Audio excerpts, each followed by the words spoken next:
धनगर समाजाचं आरक्षणाचं काम होत नाही तोपर्यंत मंत्रालयाची पायरी चढणार नाही असं वक्तव्य पंकजा मुंडे यांनी केलेलं आहे।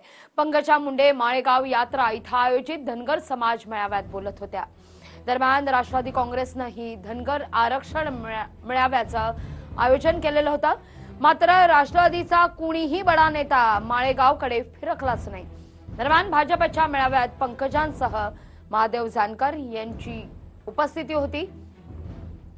या भाषणात दोन्ही नेत्यांनी धनगर समाजाला आरक्षण देण्यास कटिबद्ध असल्याचं म्हटलेलं आहे।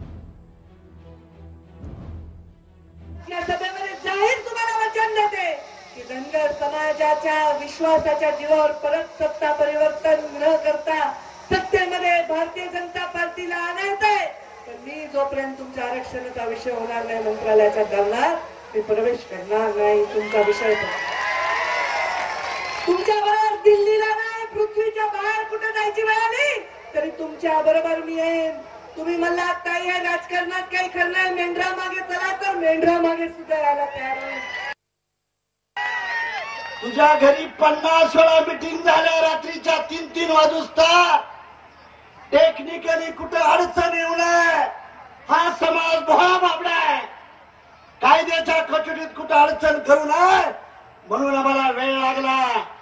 अरे मी पंकजा ताई आम्ही कॅबिनेट मध्ये शिंदे साहेब पहिलेच ठराव दिला असता, तो ठराव फेल झाला असता।